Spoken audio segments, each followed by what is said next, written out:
मुदच्यते पूर्णस्य पूर्णमादाय पूर्णमेवावशिष्यते।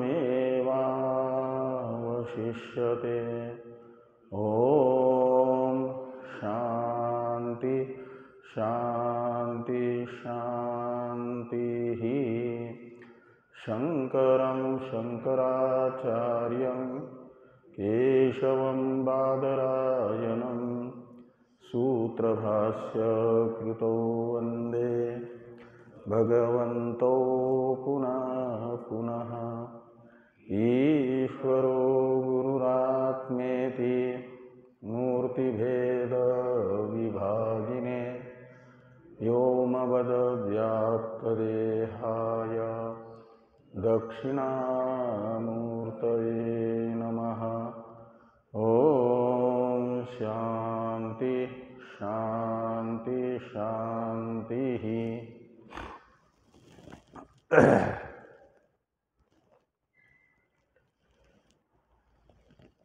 ब्रह्म सूत्र के उपोद्घात भाष्य की चर्चा हम लोग कर रहे हैं। उपोद्घात भाष्य में भगवान भाष्यकार अध्यास विषयक प्रमाणों को बता रहे हैं।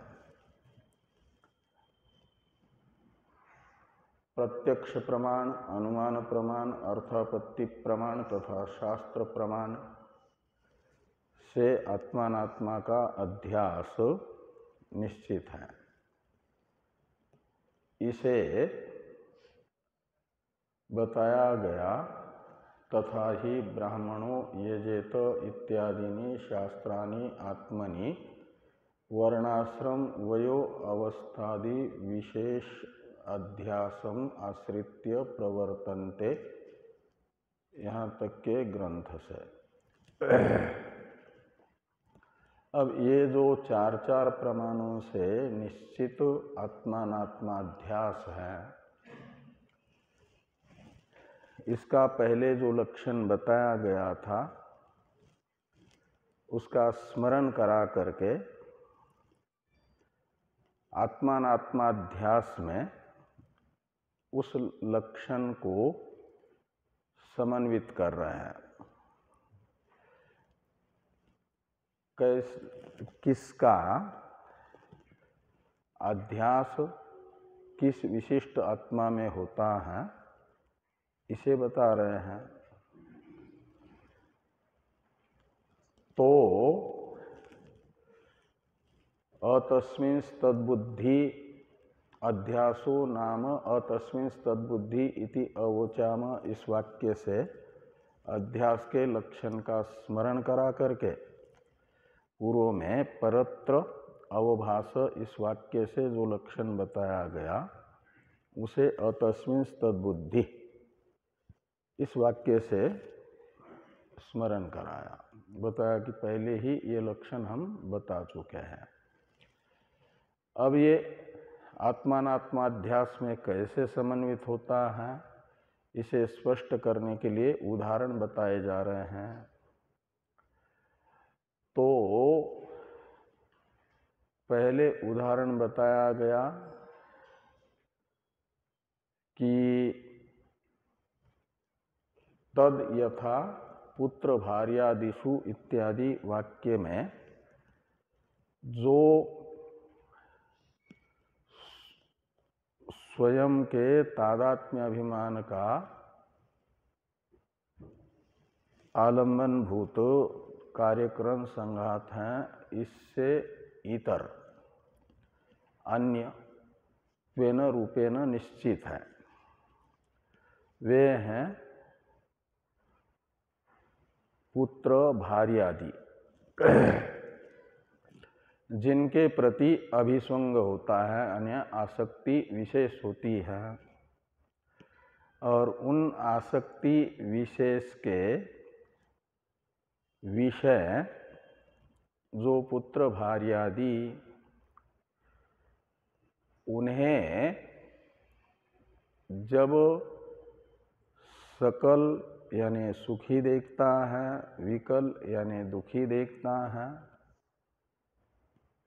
तो जिसका पुत्र भार्यादि के प्रति अभिसंग है वह अपने आप को ही सुखी दुखी महसूस करता है, का मतलब स्वयं के कार्यक्रम संघात से युक्त आत्मा में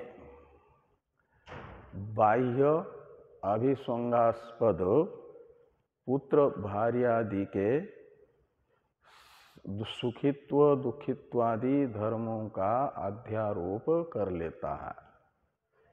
इसे इस वाक्य से भाष्यकार भगवान ने बताया है कि तद यथा पुत्र भार्यादिषु विकलेषु सकलेषु वा अहम एव विकलः सकलो वा इति बाह्य धर्मान आत्मनि अध्यस्यति। यहाँ आत्मनि इस सप्तम्यंत से समझना स्व कार्यकरण संघात विशिष्टे आत्मनि, और बाह्य शब्द से समझना अभिसंगास्पद पुत्र भार्यादि जो स्वभिन्नत्वेन रूपेण निश्चित होते हुए भी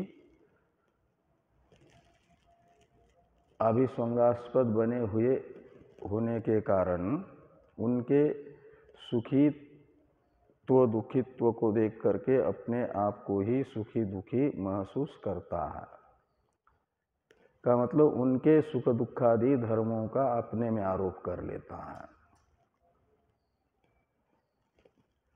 अब देह धर्मों का सूक्ष्म शरीर विशिष्ट आत्मा में आरोप कर लेता है, इसे बताया जा रहा है तथा देह धर्मान। तो जैसे अभिस्वंगास्पद पुत्र भार्यादि के सकलत्व विकलत्वादि धर्मों का स्थूल शरीर विशिष्ट स्वयं में आरोप किया, ऐसे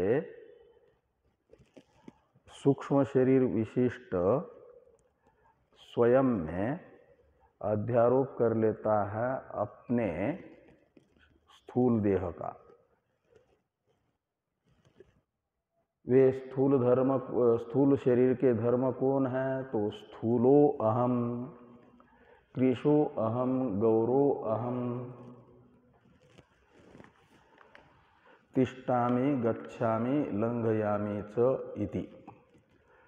तो इस वाक्य में बताए गए जो स्थूलत्व, कृशत्व और गौरत्व, ये तीन धर्म हैं स्थूल शरीर के,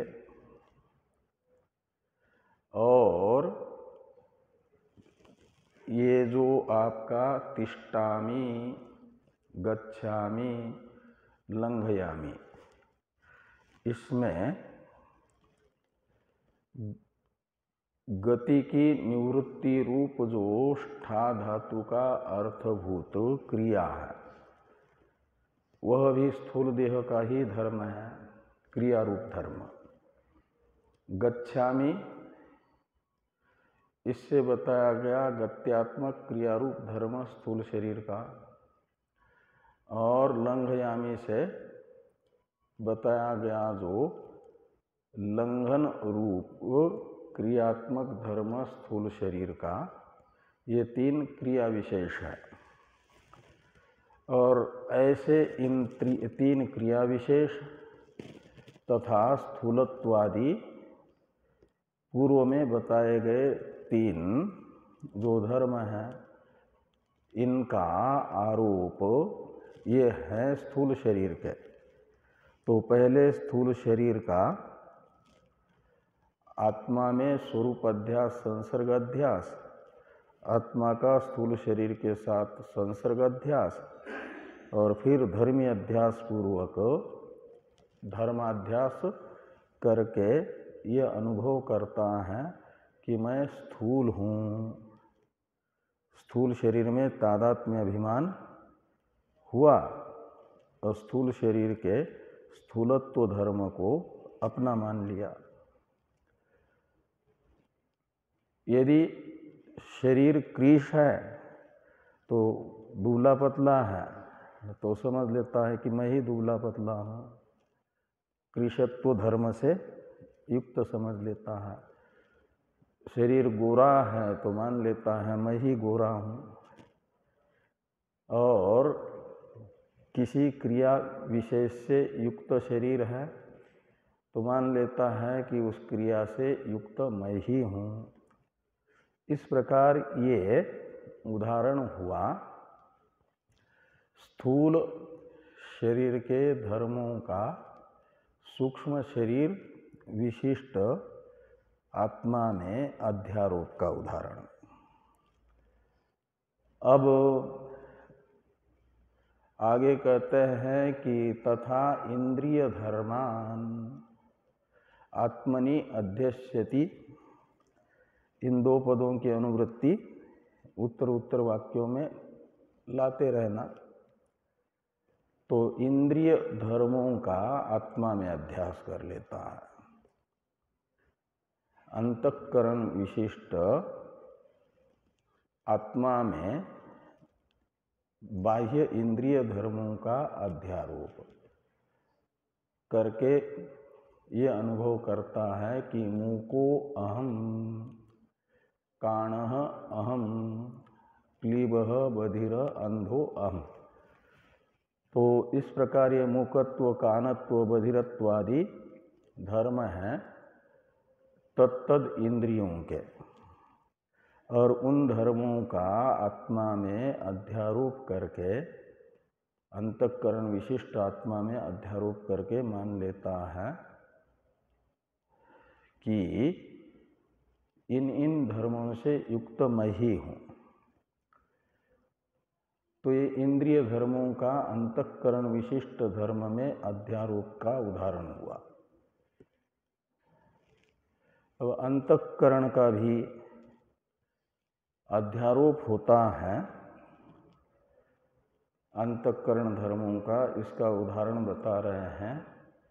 तथा अंतःकरण धर्मान काम संकल्प विचिकित्सा अध्यवसायादीन। तो जो अविद्या विशिष्ट अंतःकरण आत्मा है उसमें अध्यारोप कर लेता है अंतःकरण के धर्मों का। अंतःकरण के धर्म कौन से हैं? तो काम यानी इच्छा, संकल्प इच्छा का ही कारणात्मक रूप, काम जानामि ते मूलम संकल्पात् किल जायसे के अनुसार काम शब्दित इच्छा का विषय होता है, क्या नाम, कारण होता है संकल्प। संकल्प पहले संकल्प होता है, फिर इच्छा होती है। और विचिकित्सा यानी संशय, अध्यवसाय यानी निश्चय, ये सब अंतःकरण की वृत्ति विशेष हैं। इसलिए माना जाएगा इनको अंतःकरण के धर्म। और इन अंतःकरण धर्मों का अध्यारोप कर लेता है अविद्या विशिष्ट आत्मा में यानी स्वयं में, और अपने आप को ही फिर समझ लेता है कामादि धर्म से युक्त। अब ये अंतःकरण धर्मों का अध्यारोप बता करके अंतःकरण का भी अध्यारोप बताया जा रहा है साक्षी में। तो आगे कहते हैं कि एवं अंतःकरण प्रत्ययिनम अशेष स्वप्रचार साक्षिणी प्रत्यग आत्मनि अध्यस्यति। और तंच प्रत्यगात्मानं सर्वसाक्षिणं तद विपर्येण अंतःकरणादिषु अध्यस्यति। तो एवं यानी जैसे बाह्य पुत्रादि के धर्मों से लेकर के अंतःकरण के अध्यवसायादि धर्मों तक का आत्मा में अध्यारोप बताया गया। ये धर्माध्यास बताया गया। ऐसे अंतःकरण के जो कामादि धर्म हैं, इनका जो धर्मी है, उनका धर्मी है अंतःकरण। अंतःकरण को यहाँ पर कहा जा रहा है अहम प्रत्ययी शब्द से। अहम प्रत्यय कहा जाता है अहम इत्याकारी का वृत्ति को अहम प्रत्यय कहा जाएगा, और अहम प्रत्ययी कहा जाएगा अहम प्रत्यय जिसका है, उसे कहा जाएगा अहम प्रत्ययी। अत इन्हीं ठनों सूत्र से मत्वर्थीय इन्हीं प्रत्यय होकर के, जैसे धनम अस्यास्ति धनी, ज्ञानम अस्यास्ति ज्ञानी, ऐसे अहम प्रत्यय यानी अहम इत्याकारी का वृत्ति जिसका परिणाम है, उसे कहा जाएगा अहम प्रत्ययी। तो किसका परिणाम है? अंतःकरण का। इसलिए अहम प्रत्ययी शब्द का अर्थ निकलेगा अंतःकरण। और अहम प्रत्ययिन इस नकारांत प्रातिपदिक का द्वितीया का एक वचन है अहम प्रत्ययिनम। जैसे ज्ञानीनम, ऐसे अहम प्रत्ययिनम यानी अंतःकरणम। अहम प्रत्ययिनम शब्द का पर्यायवाचक शब्द होगा अंतःकरणम।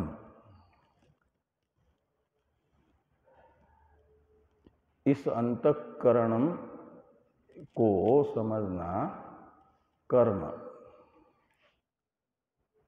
किसका? तो अध्यस्य, ये जो क्रियापद है ना, उसका कर्म है अहम प्रत्ययिनम।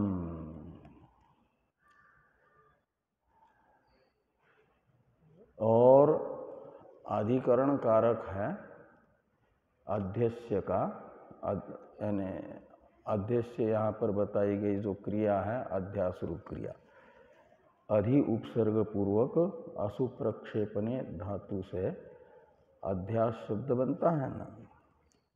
अक्त्वा प्रत्यांत है, उसके स्थान पर लेप आदेश होकर के अध्यस्य बना है। उसका अर्थ निकलेगा अध्यास करके। किसका? तो अहम प्रत्ययिनम यानी अंतःकरण का। और किसमें? तो अधिष्ठान बताया जा रहा है अध्यास का अशेष स्वप्रचार साक्षिणी। स्वप्रचार में स्व शब्द से अंतःकरण को लीजिए और प्रचार शब्द से अंतःकरण की वृत्तियों को लीजिए।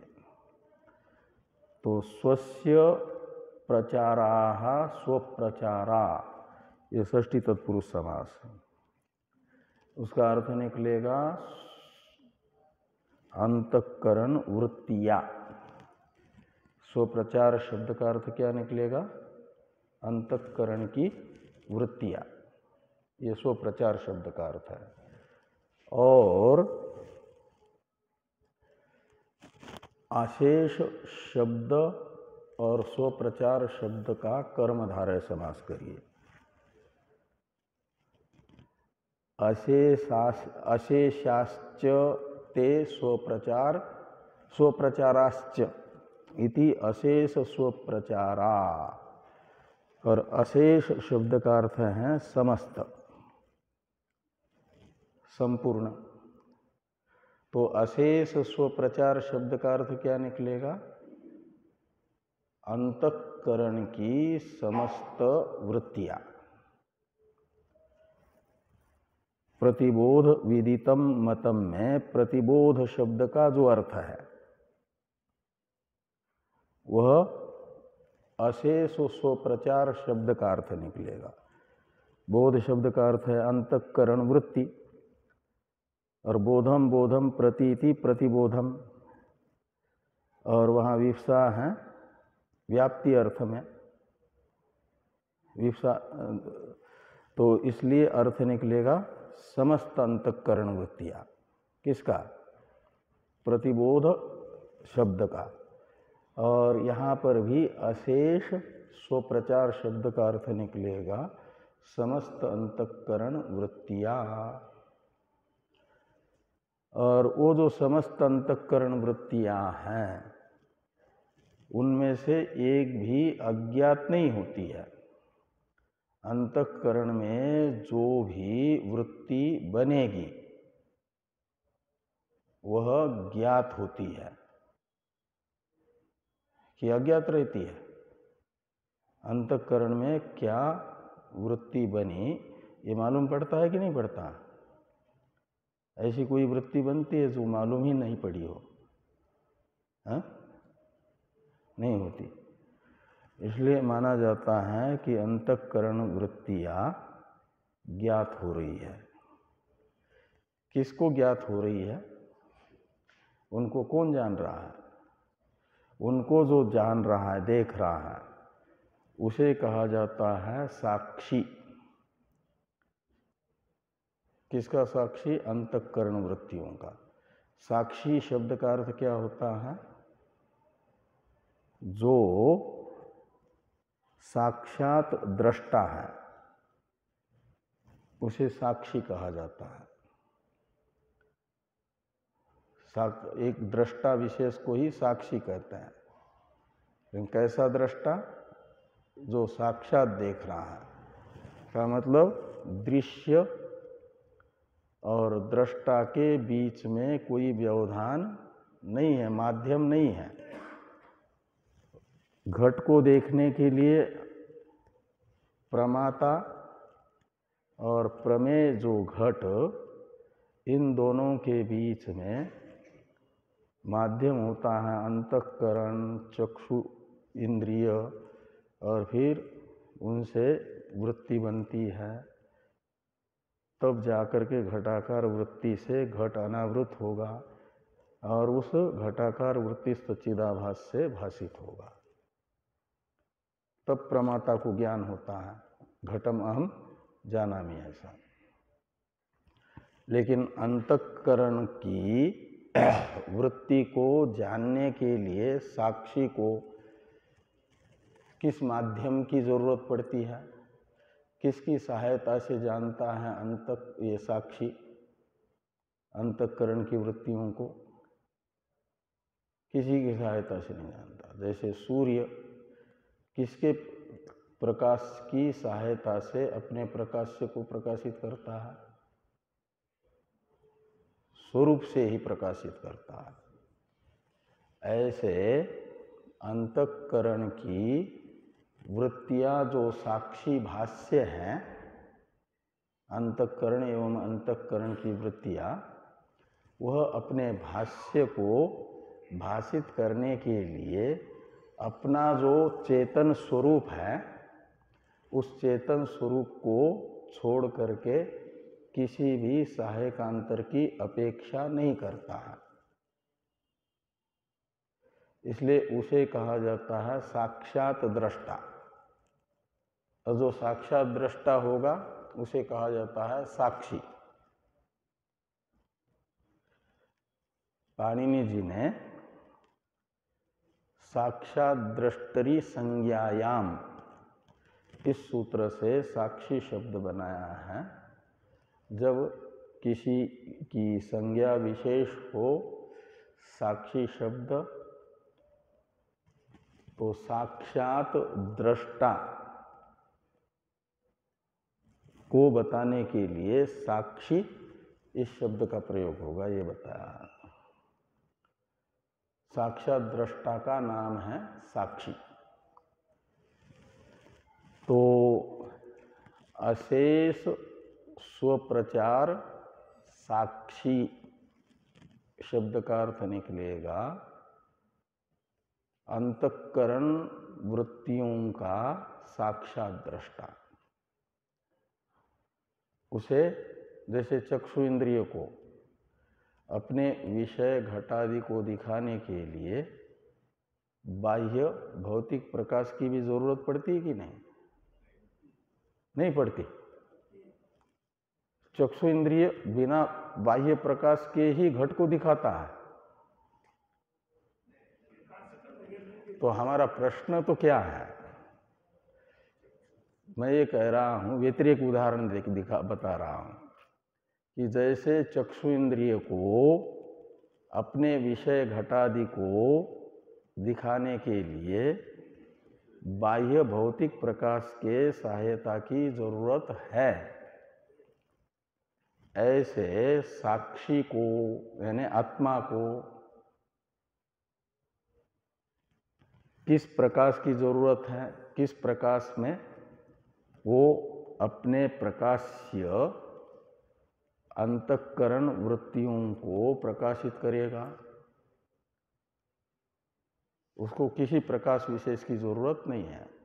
नहीं तो फिर दिन में ही अंतःकरण वृत्तियां साक्षी को भासनी चाहिए, और अमावस्या के दिन रात में घने अंधकार में तो बिल्कुल एक भी अंतःकरण वृत्ति का ज्ञान नहीं होना चाहिए। कितना भी अंधकार हो, मन में क्या विचार आया वो समझ में आता है कि नहीं आता? समझ में आने का अर्थ है जानने में आना। वो क्यों? इसलिए कि साक्षी को अपने स्वरूप से अतिरिक्त किसी सहायकांतर की जरूरत है ही नहीं, इसलिए वो साक्षात दृष्टा है। तो अशेष स्वप्रचार साक्षिणी का अर्थ निकलेगा अपने समस्त वृत्तियों का जो साक्षात दृष्टा है आत्मा, उसमें अहम प्रत्ययिनम अध्यस्य, ऐसा अनुवाद। अहम प्रत्ययी कौन है? अंतःकरण। तो अंतःकरण का साक्षी में अध्यारोप करके ये अर्थ निकलेगा अहम प्रत्ययिनम अशेष स्वप्रचार साक्षिणी अध्यस्य, इन शब्दों का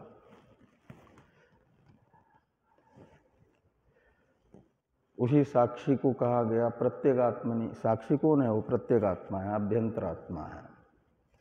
और तंच प्रत्यग आत्मानं सर्वसाक्षिणं तद विपर्येण अंतःकरणादिषु अध्यस्यति। तो तम ये सर्वनाम प्रत्यग आत्मानं के साथ अन्वित होगा। तो जो अंतःकरण का अधिष्ठानभूत साक्षी है प्रत्यगात्मा, इसलिए सर्वसाक्षिणम यानी अंतःकरण तथा अंतःकरण के समस्त धर्मों का जो साक्षी समस्त प्रत्यगात्मा है, ये है अध्यस्यति का कर्म। द्वितीयांत है ना, इसलिए कर्म। तो आत्मा का भी अध्यास कर लेता है। किसमें? तो अंतःकरणादिषु। अंतःकरणादिषु में आदि शब्द से इंद्रियादि को भी ले लेना।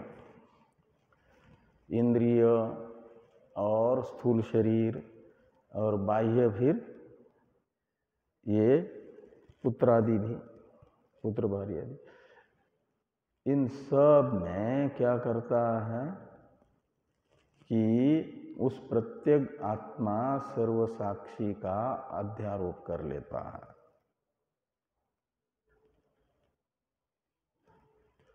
वो कैसा? तो कहते तद विपर्येण। तद विपर्येण में तत् शब्द से लीजिए अनात्मा पुत्र भार्य आदि के जो धर्म बताए थे ना, वहाँ से लेकर के अंतःकरण आदि इन सबको, और उनका जैसे अध्यास हुआ आत्मा में, उससे विपरीत क्या कर लेता है आत्मा का, यानी आत्मा को भी आत्मा का भी अध्यास कर लेता है।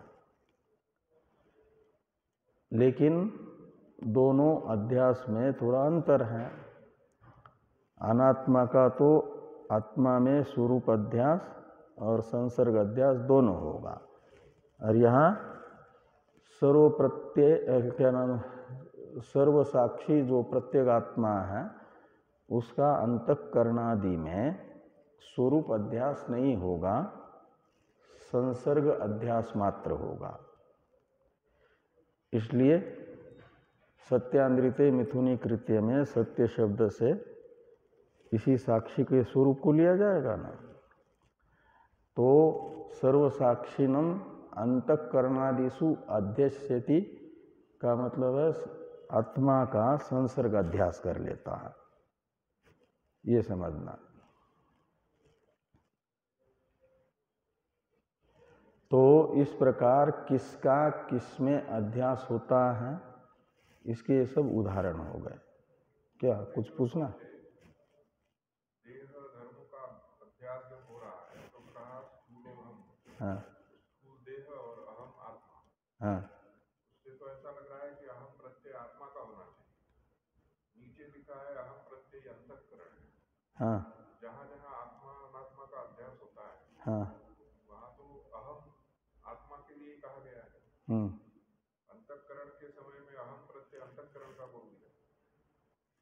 अंतःकरण में भी तो अहम प्रत्यय आत्मा का ही होना चाहिए। ओहो, वहाँ अहम प्रत्यय का अर्थ है अहम वृत्ति, और वो अहम वृत्ति है जिसका परिणाम, उसे कहा जाएगा अहम प्रत्ययी। ऐसी उत्पत्ति बताई थी ना। तो अहम प्रत्ययी शब्द का अर्थ अंतःकरण है। तो जैसे धर्मी अध्यास बताया जा रहा है ना, पूर्व में धर्माध्यास बताया है, अंतःकरण के धर्मों का भी अध्यास पहले बताया ना, काम संकल्प विचिकित्सा अध्यवसाय, ये अंतःकरण के धर्म है। और यहाँ अहम प्रत्यय में अहम शब्द का अर्थ तो आत्मा ही है। अहम प्रत्यय का अर्थ है अहम इत्याकारक, यानी आत्माकार जो अंतःकरण की वृत्ति, और वो किसका परिणाम है? अंतःकरण का, इसलिए अंतःकरण को अहम प्रत्यय कहा जाएगा। तो अहम प्रत्यय शब्द का अर्थ अहम प्रत्यय को हटाकर, अहम प्रत्यय शब्द को हटा करके वहाँ अंतःकरण शब्द भी जोड़ सकता है। वो धर्मी अध्यास दिखाने के लिए बता रहे हैं कि अहम प्रत्ययनम यानी अंतःकरणम, अंतःकरण का आत्मा में अध्यास। किस आत्मा में? प्रत्येगात्मा में। वो प्रत्येगात्मा कैसा है? तो अंतःकरण के समस्त वृत्तियों का साक्षी है। ये दिखाने के लिए फिर अशेष स्वप्रचार साक्षिणी, ये अंतःकरण के लिए ही अहम प्रत्यय शब्द का प्रयोग है। वो अहम शब्द कोई अलग नहीं है, वहाँ तो स्थूलो अहम, इसमें एक अलग पद है अंतःकरण, क्या नाम, अहम पद। और यहाँ अहम यानी आत्माकार, आत्मा, और प्रत्यय से लेंगे आत्माकार वृत्ति, मैं इत्याकारक वृत्ति, और वो जिसका परिणाम है, वो किसका परिणाम है? अंतःकरण का। इसलिए धर्मी अंतःकरण रूपी धर्मी का सर्वसाक्षी प्रत्येगात्मा में स्वरूप अध्यास एवं संसर्ग अध्यास बताया गया उस वाक्य से, और आत्मा का केवल संसर्ग अध्यास बताया गया, तद विपर्यण से लेकर के ये प्रत्यगात्मानं सर्वसाक्षीनम तद विपर्यण अंतःकरणादिषु अध्यस्यति, इस वाक्य से ये ध्यान में आया ना। अब इस प्रकार किसका किसमें अध्यास है और कैसा अध्यास है, ये सब बता करके अब अध्यास का उपसंहार किया जा रहा है। अध्यास का उपादान हो गया, अध्यास का उपसंहार वाक्य है ये। एवं अयम अनादि रनंतो नैसर्गिको अध्यासो मिथ्या प्रत्यय रूपः कर्तृत्व भोक्तृत्व प्रवर्तकः सर्वलोक प्रत्यक्ष। तो यहाँ पर एवं अयम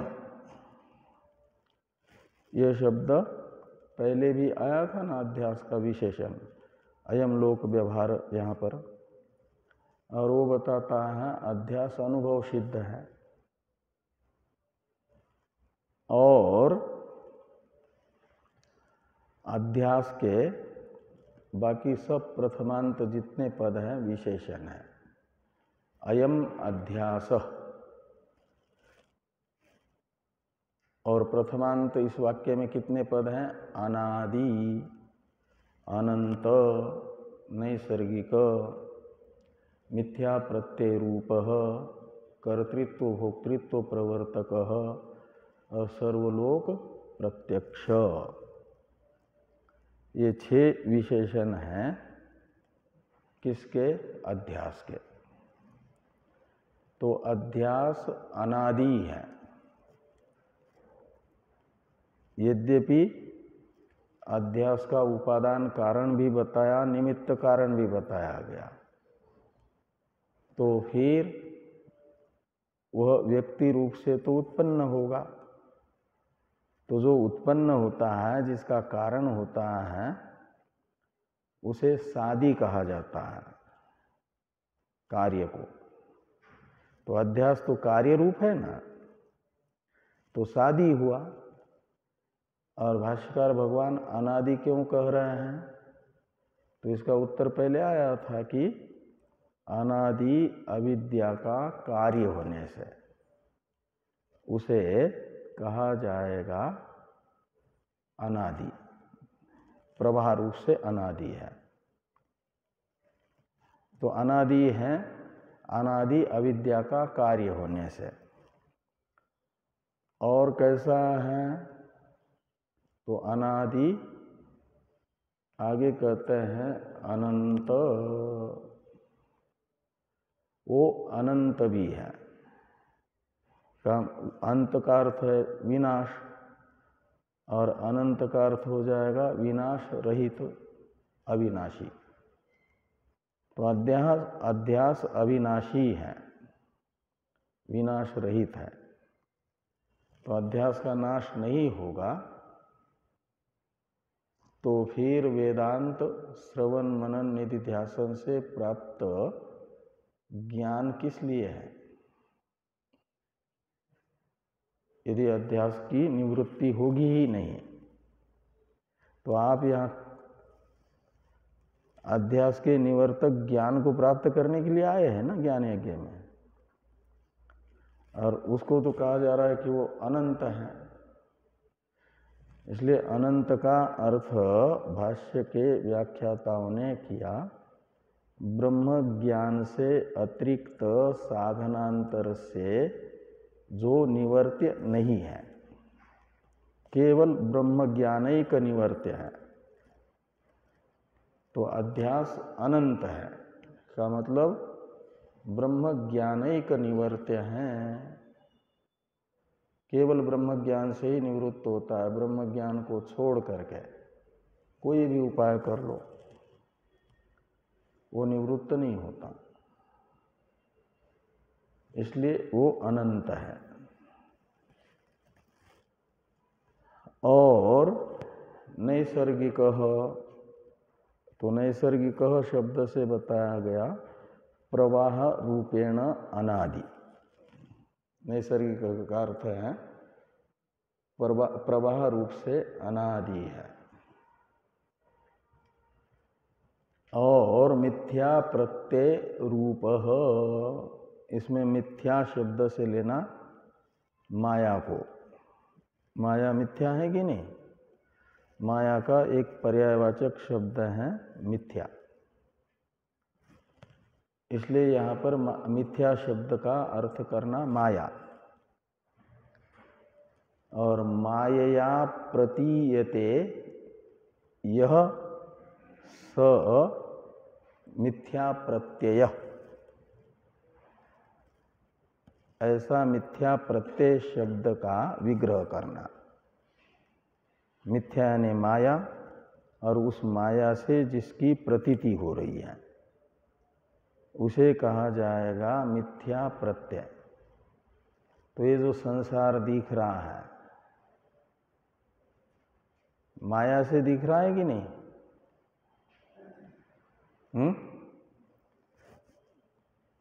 माया न हो तो संसार दिखेगा, द्वैत दिखेगा। संसार की प्रतीति, संसार यानी द्वैत, और द्वैत की प्रतीति माया से है, इसलिए संसार को माइक कहते हैं ना।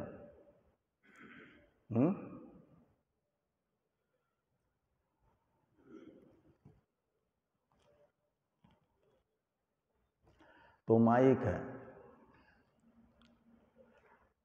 तो तो जगत को जब मिथ्या प्रत्यय शब्द से लेंगे तो ऐसी उत्पत्ति करोगे कि मायया प्रतीयते इति माया प्रत्यय। प्रतीयते में कर्म अर्थ में प्रत्यय हुआ ना, तो भ्रांति का विषय ये अर्थ निकलेगा, भ्रांति का विषय। और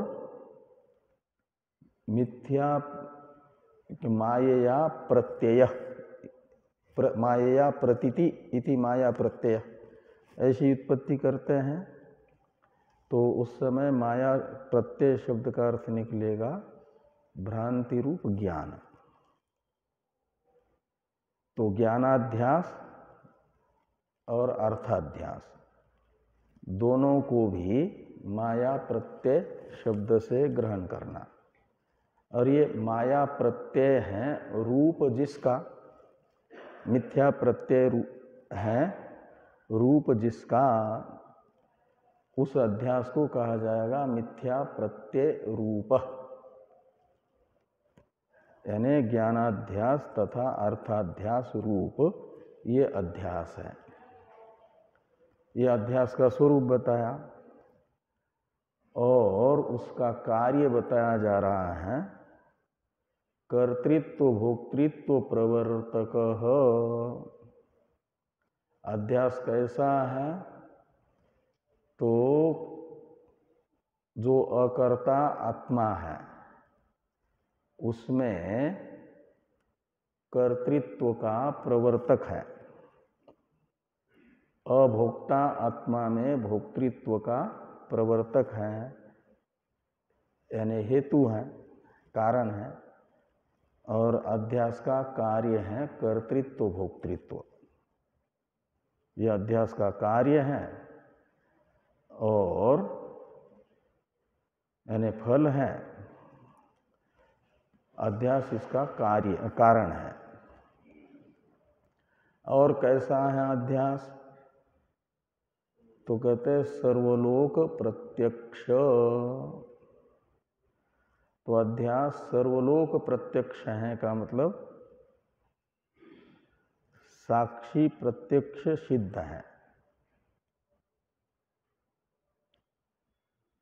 ये सर्वलोक प्रत्यक्ष अविद्या एवं अविद्या का कार्य साक्षी भाष्य होता है ना, इसलिए साक्षी भाष्य कहा जा रहा है उसे, कि सर्वलोक प्रत्यक्ष। आगे हैं अब इस प्रकार ये अध्यास का उपसंहार भी हो गया। पहले अंतःकरणादिषु अध्यस्यति यहाँ तक उपादान हुआ और एवं अयम अनादि से लेकर के सर्वलोक प्रत्यक्ष यहाँ तक अध्यास का उपसंहार वाक्य हुआ। अब भाष्यकार भगवान ने उपोद्घात भाष्य में इतना प्रयास करके लगभग संपूर्ण भाष्य से ही अध्यास का ही निरूपण किया है। अभी बचे कितने हैं, कितना भाष्य बचा है? 2 वाक्य। तो बाकी तो पूरा उपोद्घात भाष्य अध्यास का निरूपण करने में ही गतार्थ हो गया, अध्यास के ही निरूपण में उपयोगी आ गया। इसलिए माना जाएगा एक प्रकार से उपोद्घात भाष्य का तात्पर्य विषय अध्यास ही है। इस अध्यास का निरूपण किया क्यों? तो अथातो ब्रह्म जिज्ञासा यह सूत्र बताता है, अर्थात साधन चतुष्टय को भी उसमें से अथ शब्द ने तो अधिकारी को बताया है। साधन चतुष्टय संपत्ति अनंतर, और ये जो अनुबंध चतुष्टय है उस अनुबंध चतुष्टय अलग होता है, साधन चतुष्टय अलग होता है। अनुबंध चतुष्टय है अधिकारी विषय प्रयोजन संबंध, और साधन चतुष्टय है नित्यानित्य वस्तु विवेक वैराग्य समाधि षट संपत्ति मुमुक्षा। उसमें अथ शब्द ने अधिकारी को बताया है एक प्रकार से, साधन चतुष्टय संपत्ति के अनंतर ये कह करके। और विषय जो ब्रह्मात्म एकत्व है इसे बताने वाला कोई पद प्रयोग वहां नहीं है। अथा तो ब्रह्म जिज्ञासा में 3 ही तो पद है, अथ, अतः और ब्रह्म जिज्ञासा।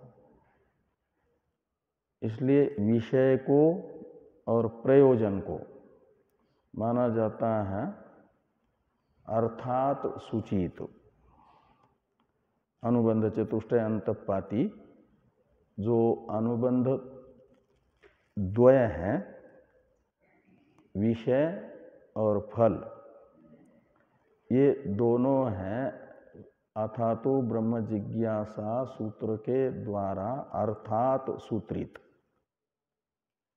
और ये जो अर्थात सूचित विषय प्रयोजन है, इनकी सिद्धि अध्यास के अधीन है। ब्रह्मात्म एकत्व रूप जो विषय है ये तभी संभव होगा जब तत्पदार्थ त्वम पदार्थ का अनुभूयमान जो भेद है, लौकिक प्रमाणों से अनुभव में आने वाला जो भेद, वह भेद मिथ्या सिद्ध हो, कल्पित सिद्ध हो, तब तो वास्तविक अभेद ये जो वेदांत का विषय है, ब्रह्मात्म एकत्व रूप जो वेदांत का विषय है, वह सिद्ध हो सकता है। ब्रह्मात्म एकत्व की सिद्धि के लिए अति आवश्यक है ब्रह्मात्म भेद के कल्पितत्व को बताना, मिथ्यात्व को बताना। भेद मिथ्या है और अभेद वास्तविक है। तो भेद मिथ्या कब सिद्ध होगा? जब वो रस्सी में सर्प मिथ्या इसलिए है कि वो भ्रांति का विषय है, यानी अध्यास का विषय है। ऐसे जो भी भेद विषयक ज्ञान है ब्रह्मात्मा के भेद विषयक ज्ञान को मिथ्या सिद्ध किया जाएगा, भ्रांति रूप सिद्ध किया जाएगा, तो उसका विषय भेद मिथ्या सिद्ध होगा और ब्रह्मात्म एकत्व वास्तविक सिद्ध होगा। और उस वास्तविक ब्रह्मात्म एकत्व का ज्ञान कराने के लिए वेदांत सार्थक होगा, वेदांत का विषय सिद्ध होने से।